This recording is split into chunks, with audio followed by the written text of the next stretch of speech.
Meantime, the fight over immigration playing out on Capitol Hill. House leaders now reportedly considering a standalone bill to bolster President Trump's executive order on halting family separations at the border if a more comprehensive bill fails in the House this week. Republicans pressing forward on this, even though the president suggested in a tweet Friday that they should, quote, stop wasting their time on immigration until after the November elections. Here's how New York Congressman Peter King explained it in an interview with Maria on Sunday Morning Futures.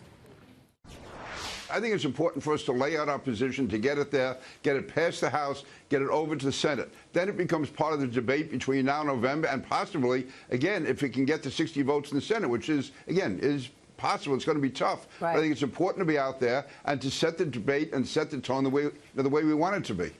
Gabby, any idea how, when a vote could happen, how this can go? Because, again, we talk about the House and there's a solution there. But then if the House votes something through, you got to worry about the Senate. Right. They have two bills right now that they're looking at. One is that compromise legislation that was crafted by Republican leaders in the House that has yet to be put to a vote but is expected to be this week. And then they also have a narrow bill that they're working on that would tackle just the family separation policy. Essentially, it would end the Flores settlement, which is something that prevents child migrants and unaccompanied minors from being held in U.S. custody at these government-run detention facilities for more than 20 days. And that is really an impediment to this executive order that President Trump signed last week. It could land the administration in legal trouble if they are unable to deal with that court ruling back in 1997. And so that's what the House is looking to do this week. If that passes, it's certainly something that would move on to the Senate and force a tough vote for a lot of Democrats. They don't want to be voting against legislation that would end what they've so criticized this past few weeks. The Washington Post editorial board defending White House Press Secretary Sarah Huckabee Sanders after she was denied service at a restaurant in Lexington, Virginia Friday night because of her role in the Trump administration. This after Homeland Security Secretary Kirstjen Nielsen and White House policy advisor Stephen Miller were publicly heckled at Washington, D.C. restaurants. The Post writing this, quote, Ms. Huckabee and Ms. Nielsen and Mr. Miller, too, should be allowed to eat dinner in peace. The editorial comes a day after California Democrat Maxine Waters called on her supporters to continue confronting White House officials in public. If you see anybody from that cabinet in a restaurant, in a department store, at a gasoline station, you get out and you create a crowd. And you push back on them. And you tell them they're not welcome. President Obama's former senior advisor David Axelrod tweeted about the episode this, kind of amazed and appalled by the number of folks on left who applauded the expulsion of press secretary and her family from a restaurant. This, in the end, is a triumph for real Donald Trump. His vision of America. Now we're divided by red plates and blue plates.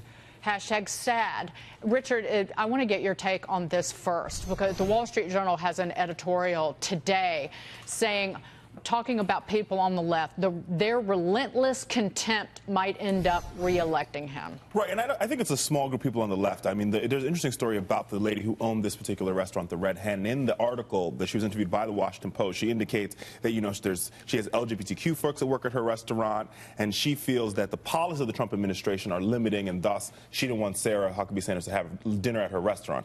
Is that my particular opinion? No, I think you should be able to eat wherever you'd like to eat, period. And I don't think you should be discriminated for where you want to eat.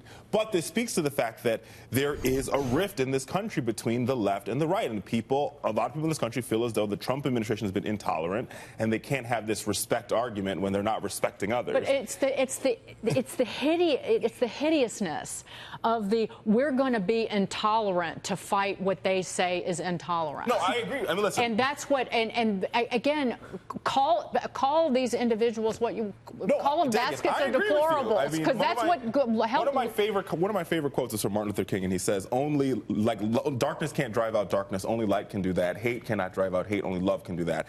So if you have a problem with how the Trump administration is doing its policies, don't meet them with a clenched fist, meet them with an open hand, right? And that's my policy, right? So if we want to get to the bottom and fix how we deal with this migrant issue at the border, let's do it with open hands. This is how we do it. We fix it with love. But with that being said, I think there are folks on the left that are very angry. They're very upset of how this country is going, and they're taking it out out in their restaurants. I don't think there's enough of a compromise. You're saying open hands. I don't think it's happening on both sides. So yes, the left is really pushing forward with the imagery, and that's affecting, according to Axios, Republicans saying that, you know, the child in cages, whatever you want to call it, the children there, that's really affecting their base right now. Some moderate Republicans saying that they're going to join forces with Democrats. So I do believe that this bill could pass, but I feel like nobody's listening to you or us when we talk about compromise and negotiation, because there's not enough talking going on. Well, Gabby, final word to you, that people who work for a living in politics, Richard excluded, they see this division as a winner for them, and look no further than, you know, the basket of